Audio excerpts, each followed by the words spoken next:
This video is specifically made for people who have high engagement on Instagram and Facebook.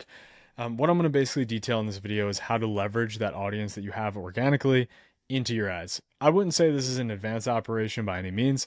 I would just consider this to be something that's very, very helpful, very additive, especially if you have any sort of organic following. And for people that don't have huge organic following, this is something you should be just considering, keeping in the back of mind so that when things do pick up organically, which I encourage basically everyone to focus on in some capacity, use this because it's really an easy way to gain more customers and double down on the viewership that you get organically. So, the long story short here is that the views on Instagram, the views on Facebook, the real watches, the Instagram likes, the comments, the shares, and the people that see your shares, etc., are all tracked by Facebook, and we actually have the capability to properly retarget those groups.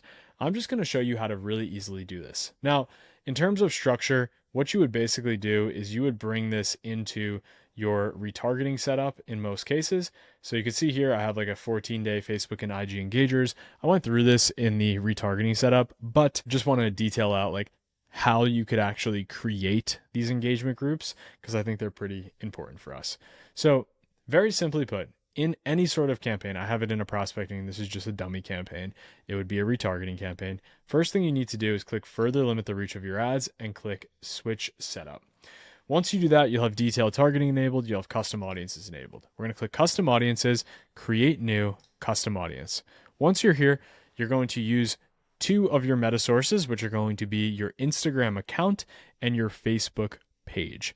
To keep this simple for everyone, we're going to use Instagram account, click next, choose your appropriate Instagram account. Obviously, I'm just going to type in one here.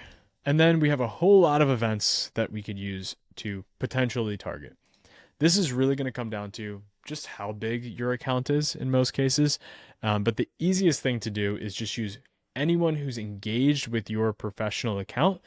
And I would never go beyond 30 days here. 30 days is kind of the maximum for someone retaining any sort of information about a product that they saw, specifically through an organic post that people can potentially see hundreds of every single day.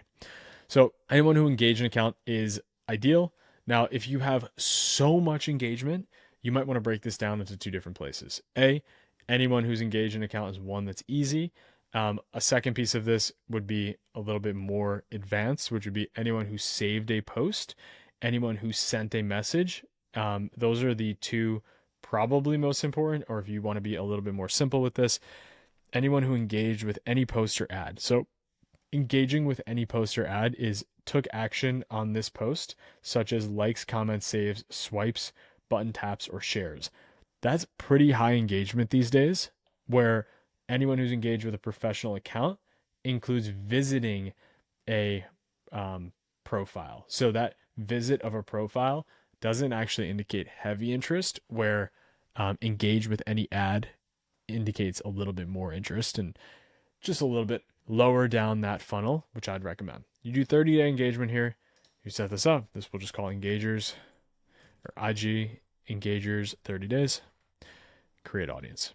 Once you create this audience, the next thing you just need to make sure you do is unselect use as a suggestion. So unselect that use as a suggestion. Now in this case, this brand's engagement on Instagram is actually very high. Don't worry about this audience segment. It is not going to be fewer than 1,000 people. This is very, very solid here. Other than that, that's really how we set it up. I know I kept that very simple, but don't be scared if you have multiple really, really large following, like hundreds of thousands of followers or potentially hundreds of thousands of viewers. Don't be scared to break this out into a couple different audiences and even drill down from 30 to 14 days. I just wanted to really detail this because I think it's a thing that people miss a lot. And it's a really, really cheap and easy way to get traffic back to these engagers that or engage with you organically. And the last thing I'll say is that from a bidding perspective, if you push this side by side with add to carts and site visitors in the same campaign, it may hog a lot of the spend. That's because it's just a bigger audience in most cases. If it does hog a lot of the spend, the thing that I'd recommend doing is actually really simple. We're just going to set a budget limit, so an ad set spending limit on this specific ad set. put the ad set on, put a maximum in. You're going to have to judge this based on your own spends, but just cap it out. Don't let it overspend every single day, because usually this is going to convert worse than true retargeting like add to carts or site visitors, but it's still going to usually convert better than cold prospecting. Cool. I hope this helps.